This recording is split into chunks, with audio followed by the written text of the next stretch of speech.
Well, how's it going, John? It's going pretty well, Eric. How are you? Almost Christmas time. You ready for Christmas? Uh Pretty much. Pretty much. I wrapped a bunch of presents this morning before anybody else in the house was up. That's kind of why I'm a little hesitant on how you doing tonight. I am like half asleep. I'm 9/10 asleep, I think. I'm like entering complete old man mode or something because I'm waking up at like 4:30 in the morning and then I'm like exhausted by 9:30, 10 o'clock.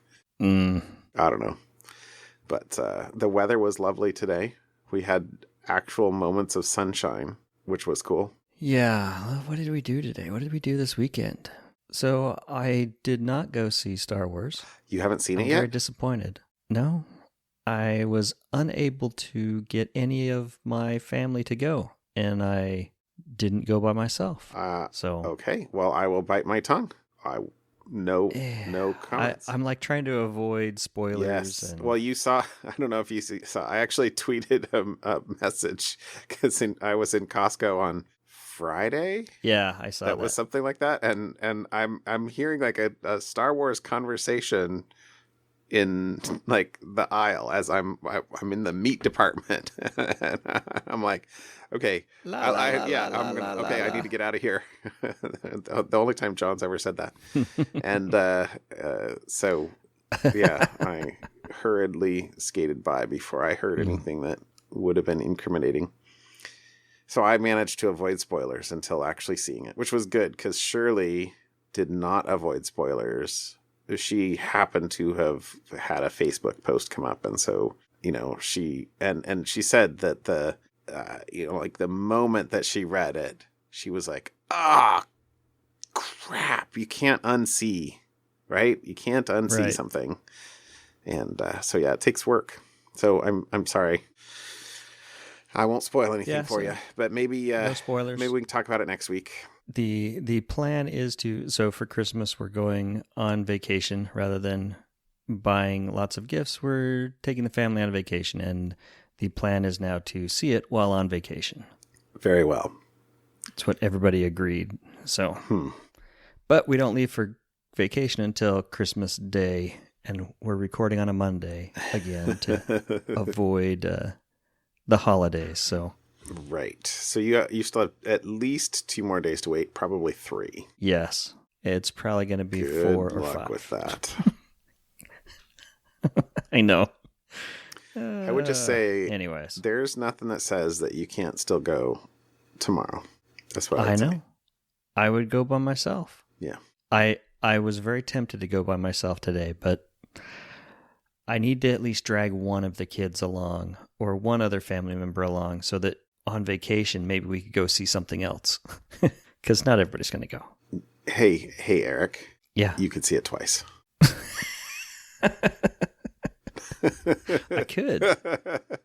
Whether or not I want to, though, is I'm probably going to see it twice because my parents had made some mutterings about the fact that they wanted to see it, and they were here this weekend. So that was one of the things that I did this weekend was I had my parents in town, and we watched 7 and 8, which I was really upset about 8 because that was last night because in preparation for going to watch 9, right? We wanted to go back and rewatch 7 and 8.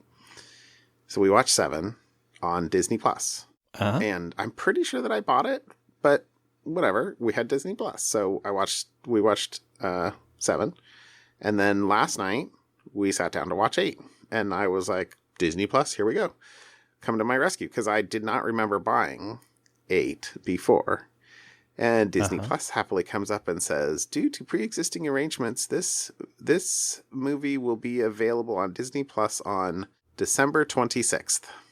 Oh, as in like 3 days from now. So. Like, we had momentary debate among the extended family of, well, so how bad do we want to watch it? And it was $15 or whatever. So, I think that Disney just made themselves a few $1,000,000 by ensuring that the prequel or the previous movie to the much anticipated finale is not actually on their streaming service. So anyway, Well, we did it. We watched it. I had a not similar, but let's say an adjacent experience this weekend. My daughter had a number of friends come over, and they wanted to watch Titanic. And one of them said, "Oh, I think it's on Netflix." So they all came over. They discovered it wasn't on Netflix or wherever they thought. And so one of them said, "Oh, we have the DVD." So they brought the DVD or the Blu-ray over. And they got down to the basement in our house and started looking for the DVD player. And I get a text, from up in my room from the basement of, this group of girls going, "Where's the DVD player?" And I had to inform them, there is none. We only have streaming stuff. Oh, you have Well, how are we going to watch this? Truly embraced the streaming lifestyle. All right. I have. And so, yeah, the basement. So that was with a perfectly functional Blu-ray in hand. I paid the $3.99 to Google Play or whatever service to let them stream Titanic. That is pretty funny. And then I went back to sleep. That is pretty funny. That's well done. And I would get after you for exerting your privilege in a way if I had not seriously bought a book on Kindle that I knew I had in the other room, but I didn't want to get out of bed and go downstairs to get. That's right. So I could have spent a half an hour unplugging the Blu-ray player from upstairs, lugging it down into the basement, plugging it in, getting it all working. Or I could have spent $4 and just rented it again. So yeah. Well, just remember, first world problems. Yeah, exactly. It's weird, but most apps on your phone cost less than a single coffee at Starbucks. So, it is what it is. Let's see. The other thing I was going to say we did this weekend was we baked cookies on Saturday. So unfortunately for me, you're leaving town. Otherwise, I would have to send you a box of cookies just so that I didn't have to eat them all. But we had a couple of family friends come over or a couple of friends' families come over and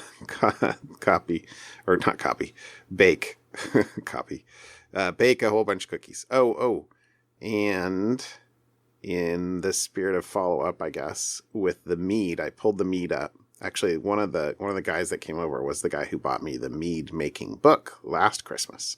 As in the hint, you should really do this with your honey. With your honey, yeah. And it was the How to Make Mead Like a Viking.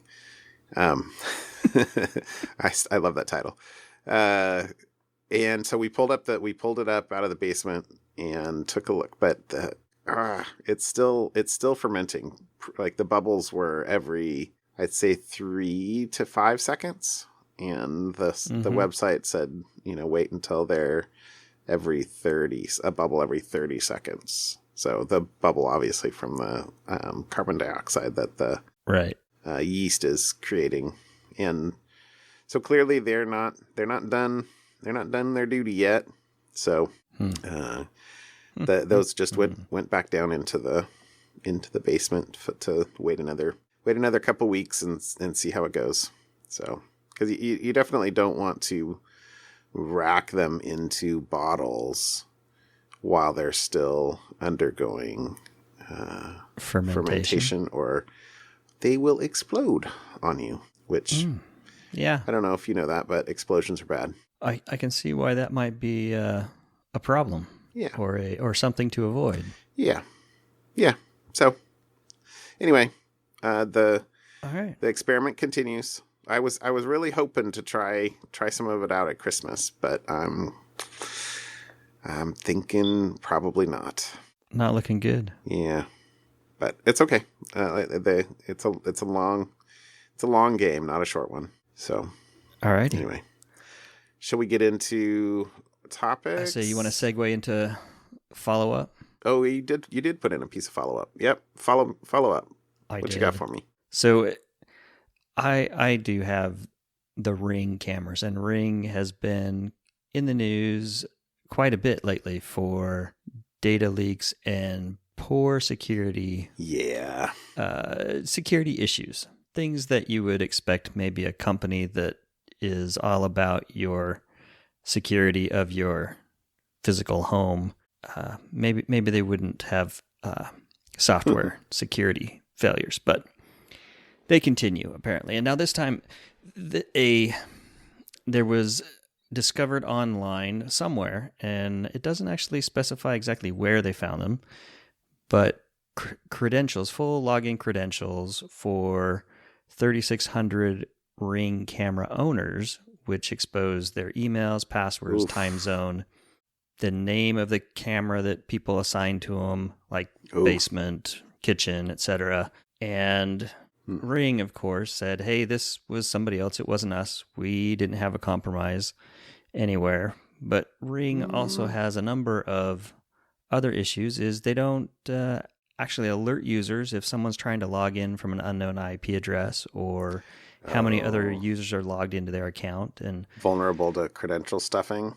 Yeah, that's what the security researcher in the article believes that is possibly how these accounts were acquired, is just credential stuffing, or just reusing passwords elsewhere. I mean, even with a timeout, if you reuse the password, you can. They do offer a number of other things. So Ring recently, since I do have the Ring cameras, I got an email from Ring explaining things I can do to better protect my account, which are things that I had already done. But I was a little annoyed by this. I did see your tweet.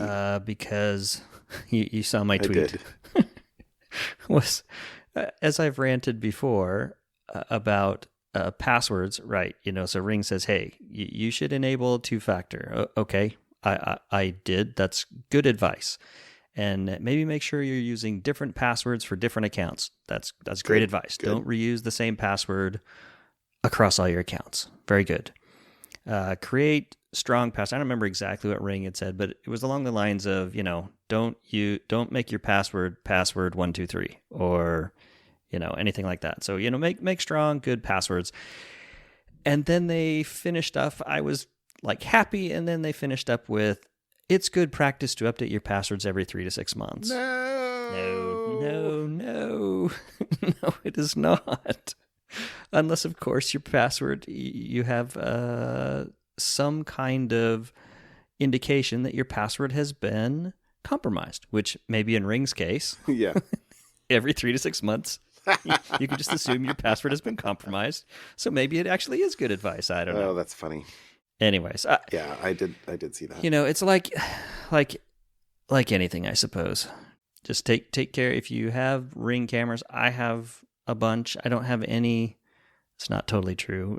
Most of mine are outside, and they're pointing at doorways and basically entry points to my house is where I have them. Yeah. So.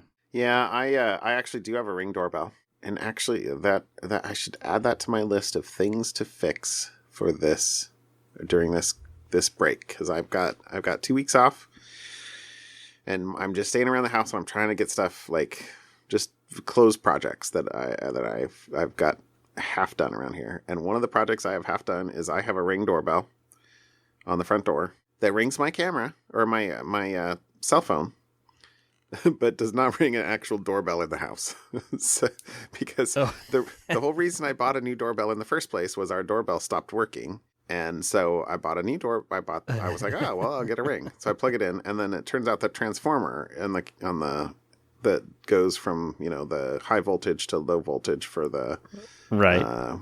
The actual, I guess the buzzer, the ringer, is right. The thing. And so, I bought a Ring doorbell, I bought a new ringer, and anyway, it's been sitting there for months. I should actually fix that or finish that. It is pretty ironic that it'll buzz me when I'm like not even at the house, I'm down at work instead of anybody in the house. Don't come over to my house and ring my doorbell. It won't work. But I'll have you on video.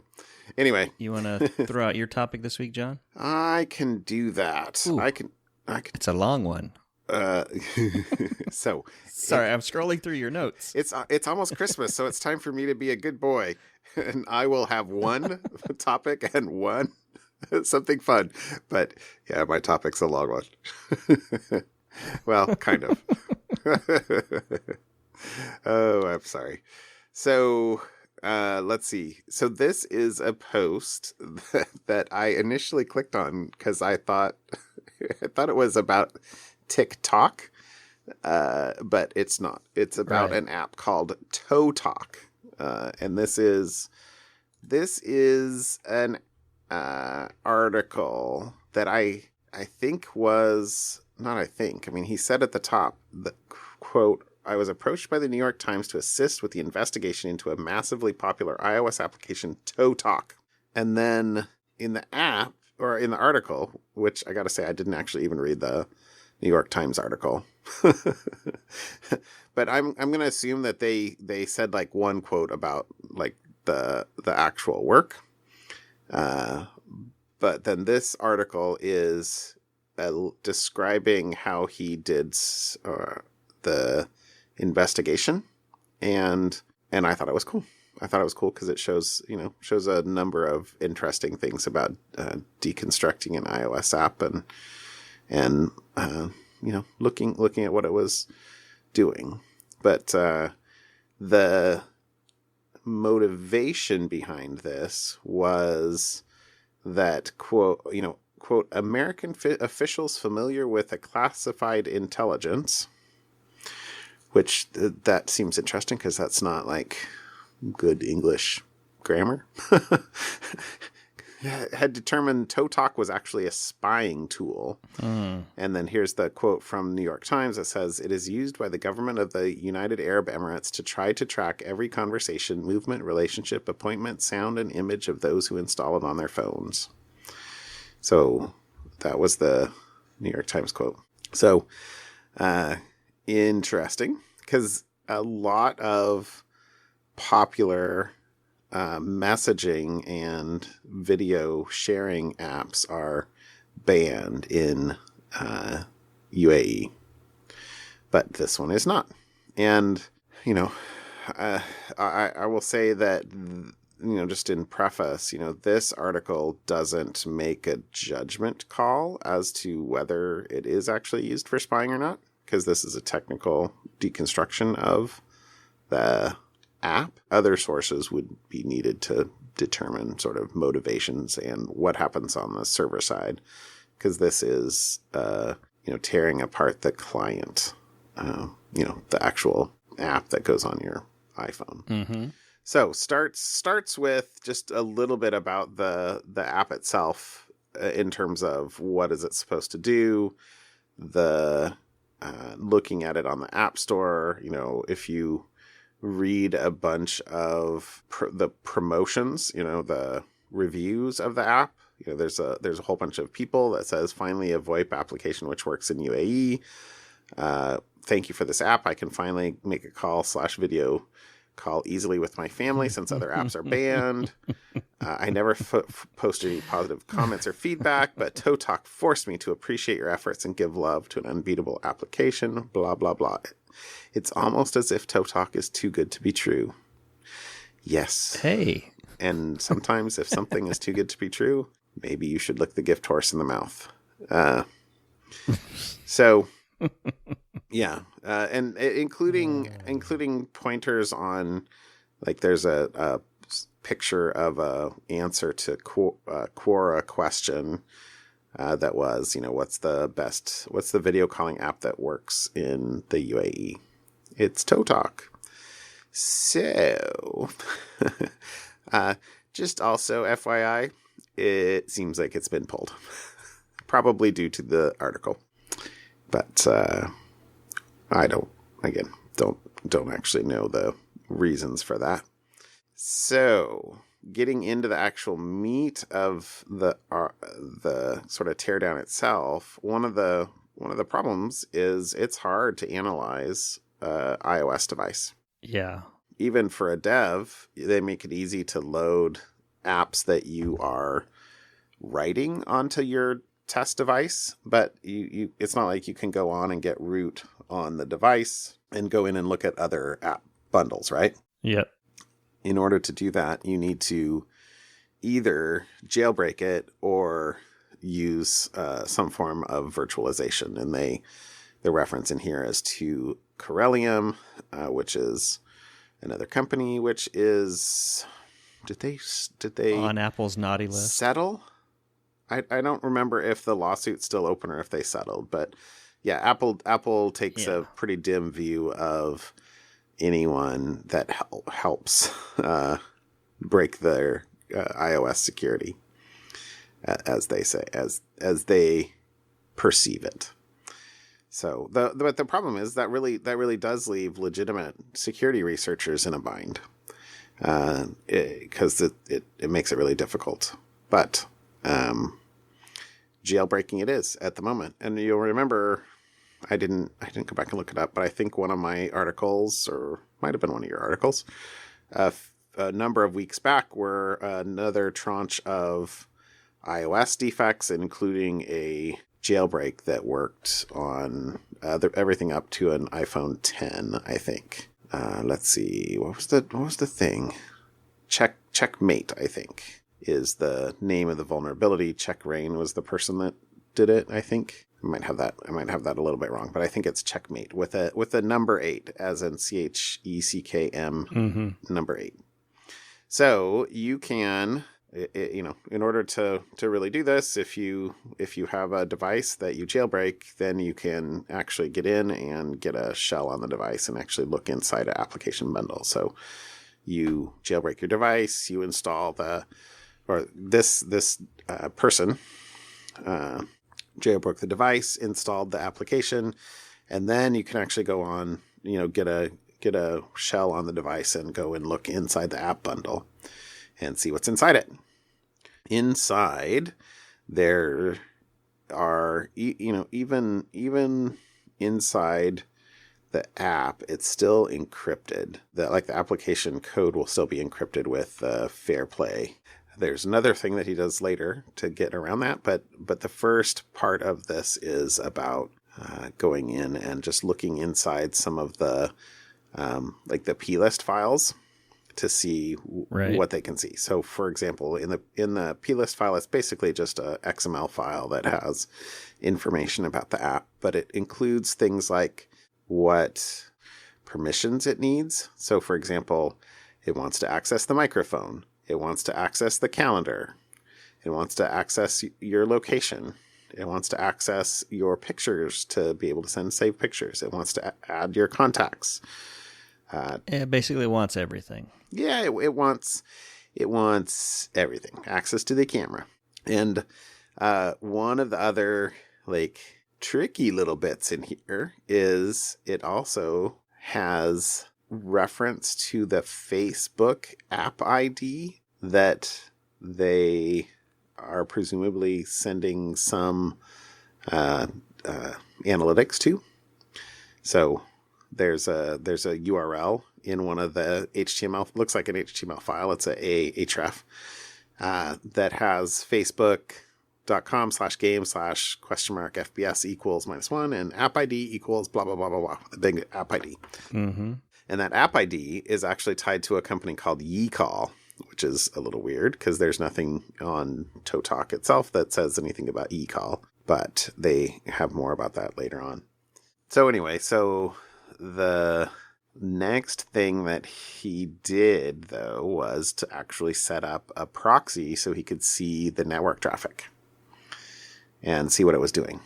And this is even trickier than normal. So it's pretty easy to just set up a proxy and proxy, local proxy. This is a little trickier than normal because they pin their certificate. So meaning that the app wants a specific certificate from the server as opposed to just a trusted certificate.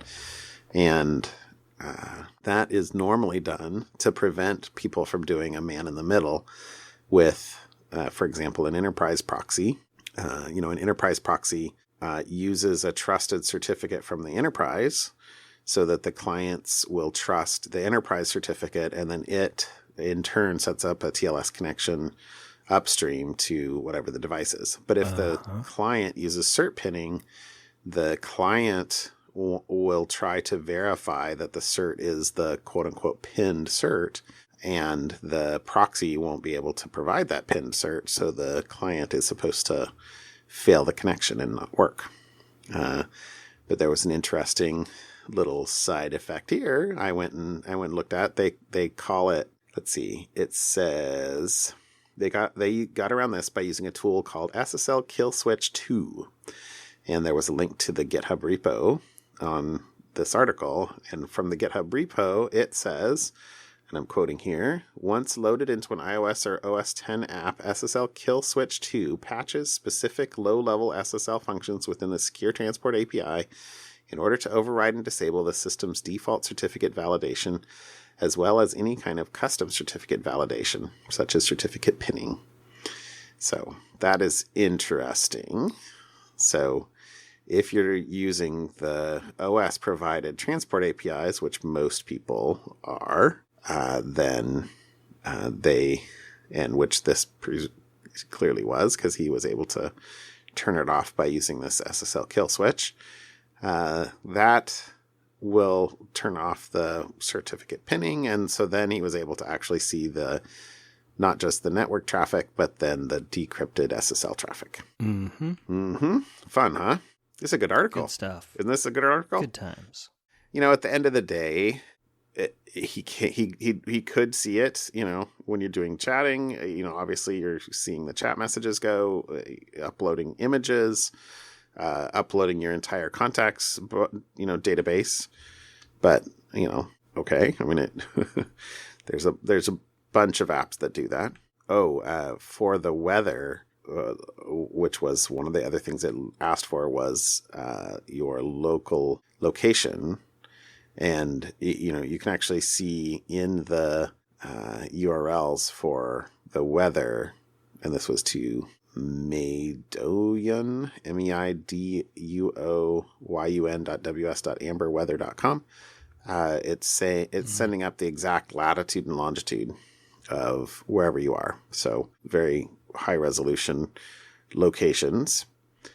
And then the last bit in here was actually decrypting the binary, and then running some strings and decompilers on it to see what classes are in it. And there's a whole bunch of stuff about eCall contact, eCall reminder interfaces. So, it looks very much like this app wasn't developed from scratch. So the quote here is, as previously noted, we uncovered other ties to eCall. Remember the Facebook app ID. So based on these embedded strings, it's relatively clear ToTok is largely composed of code from eCall, according to Crunchbase. eCall is a software company that developed eCall Messenger app for video and voice calling. So, it's possible that the producers of this app, Breach Holding Limited, is contracted or licensed. White labeling eCall. Yeah, exactly. So, and conclusion wise, at the end of the day, from the client side, the app does what it says it does.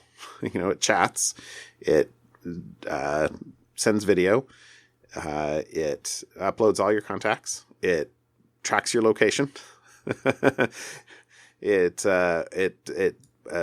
allows access to your pictures, camera, audio, or microphone, everything else. So, it does what it claims to do. And assuming, here's the quote in here, is assuming the claims that ToTok is actually designed to spy on its users, this legitimate functionality of the app is really the genius of the whole mass surveillance operation. No exploits, no backdoors, no malware, just legitimate functionality that afforded in-depth insight in a large percentage of the country's population. So think about it this way, and I'm reading this whole thing here. You're a rather surveillance-happy foreign government who'd love to monitor your citizens in 5 easy steps. 1, ban popular apps such as WhatsApp and Skype. Check. Two, create a free alternative app that provides this banned functionality. Check. 3, submit the app to the iOS App Store where it's readily approved by Apple. Check. 4, create fake reviews and social media posts recommending the application. And 5, wait as citizens of your country readily embrace the app and its popularity soars. Now you have access to users' address books, chats, locations, and more in a completely legitimate Apple-approved manner. There you go. Who knows? It's their very own Facebook. Exactly. Oh, yeah. So, who knows? I can't really comment on the, surveillance stuff other than to think that, if you think that what you do is private online, you really have another thing coming. But anyway, I thought the article was great because it kind of goes through just a whole bunch of info about tools that are used, and it was a long one, but a good one.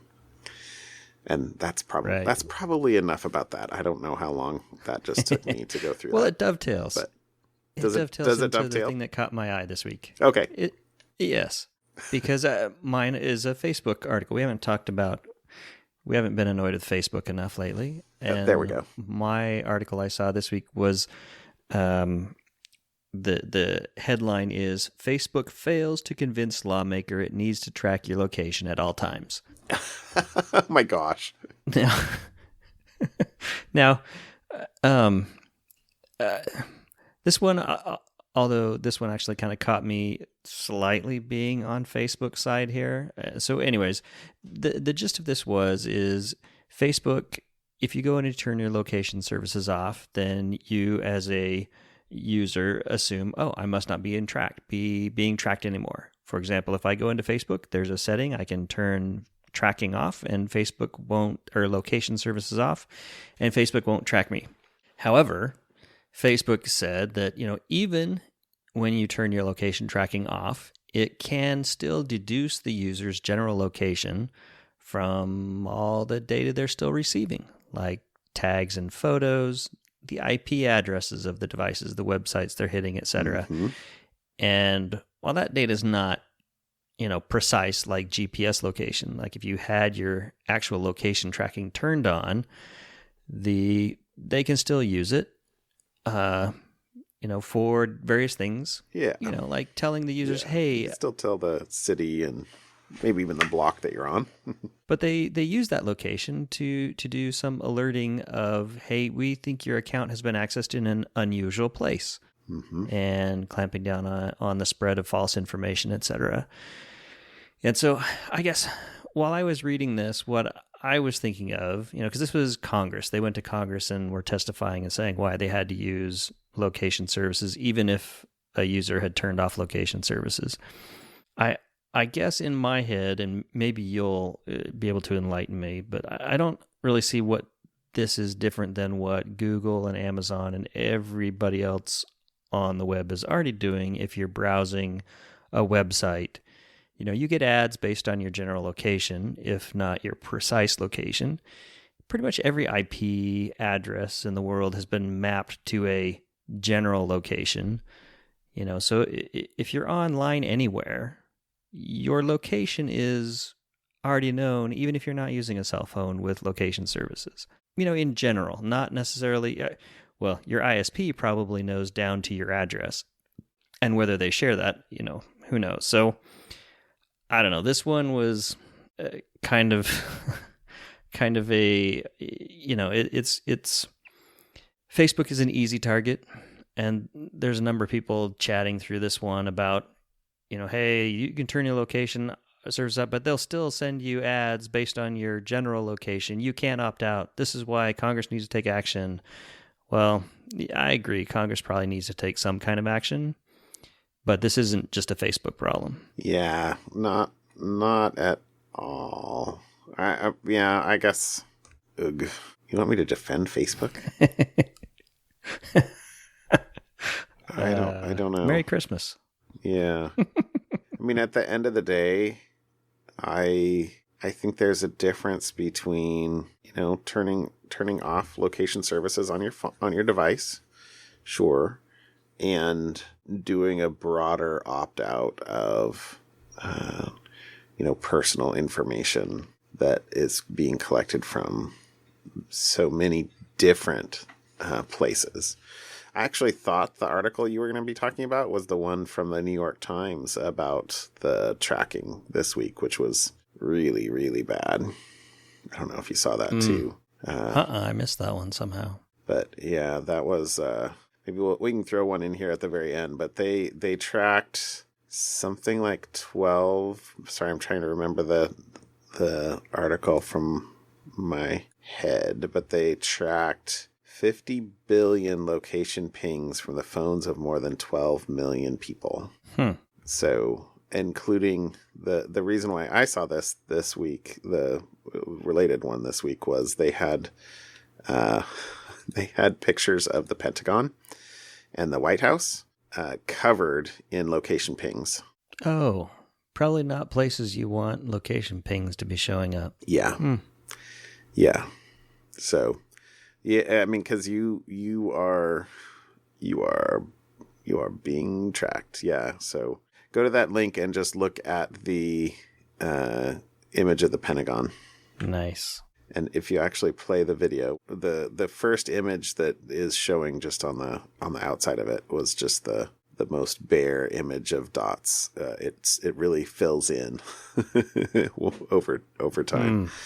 And yeah, they've got another image from Central Park as well. And what is that? So if that's 12, let's see, 50 billion pings from 12 million people. So that's 10, 100. So basically like an average of 500 per person, I guess. No, 10, 100. Wow. 100 times 50, 5,000. 5,000 per person. Let's see if I can do my math right. Approximately. So, yeah, you're being tracked. Everything you do is being tracked.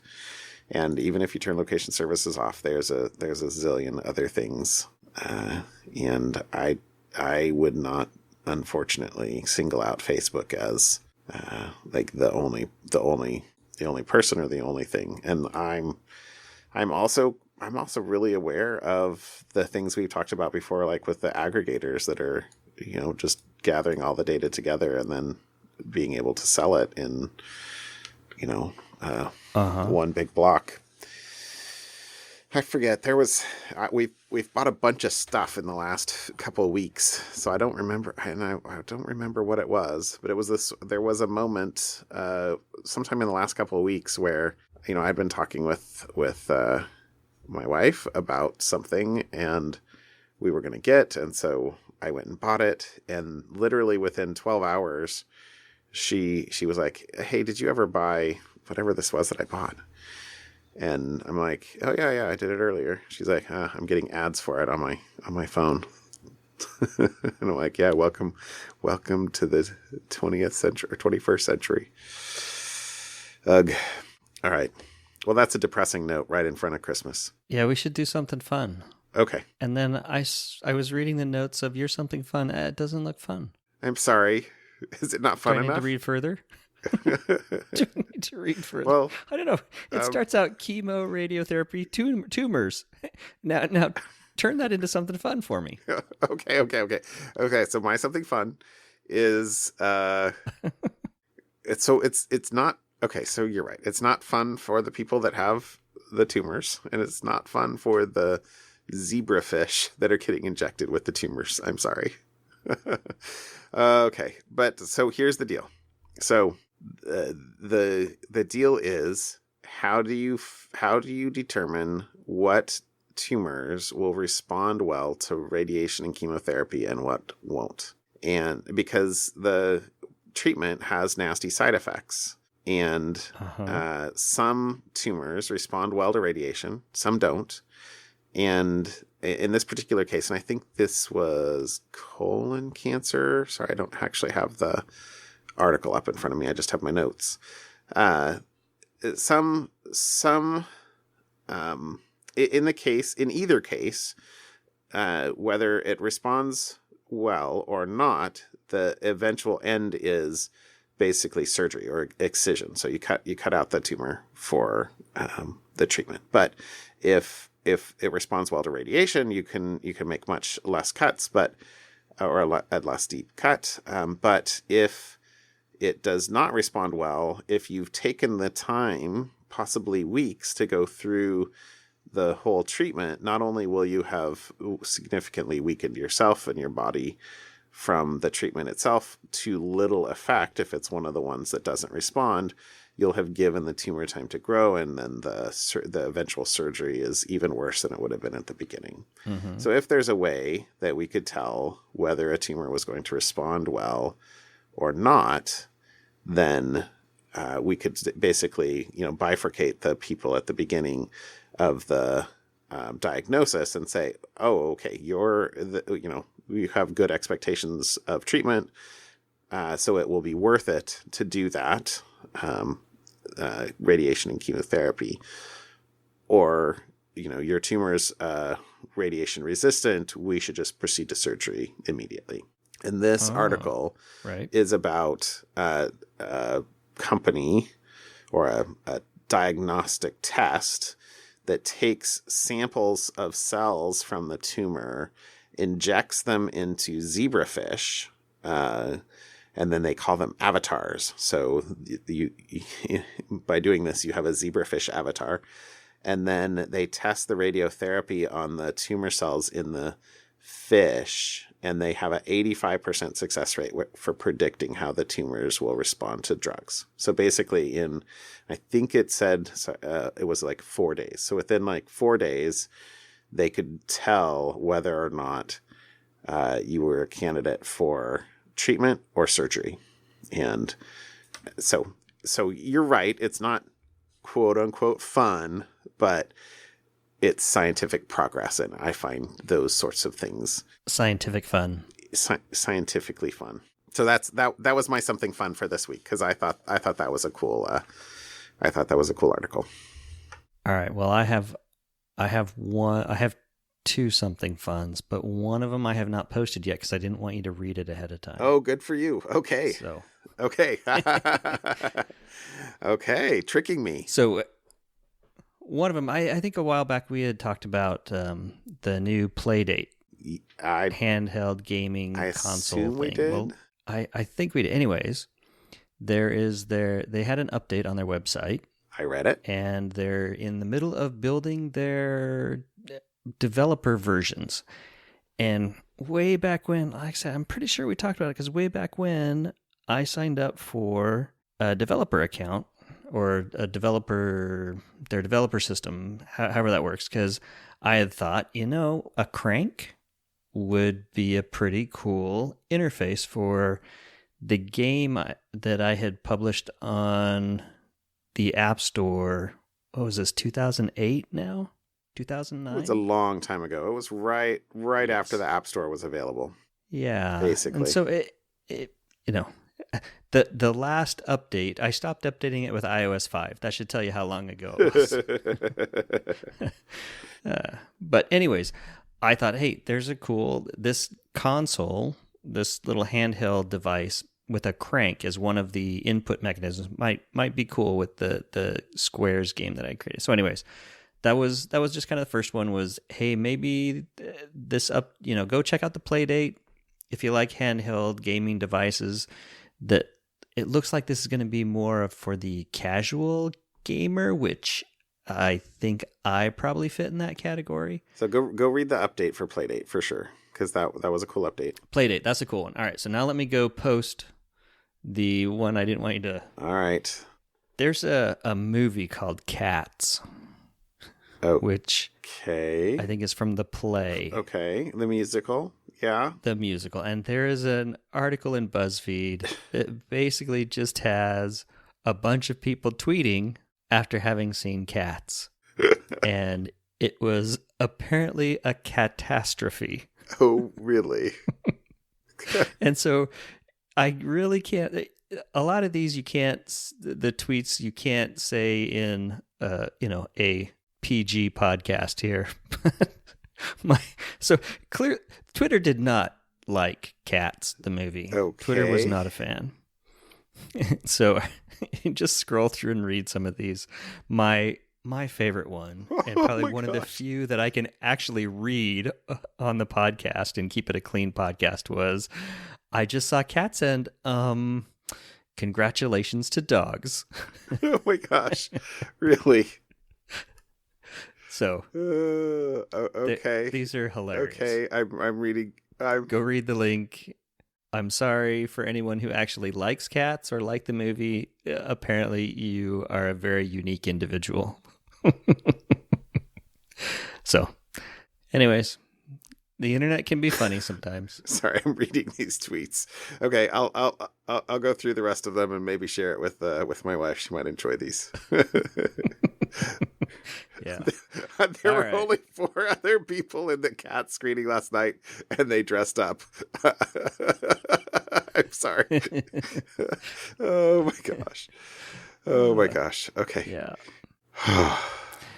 Okay. Alrighty. Well, that's funny. All right, Eric. Happy holidays. Have a great trip. And I will. And we'll see you. So we'll record again when we get back. So like a week and a half. Yep. We're gonna record next Thursday is our current plan, I think. So. Alrighty. All right. In the new year, this will be the last one of 2019. Alrighty. All right. See you. Have a good night. Bye. Bye.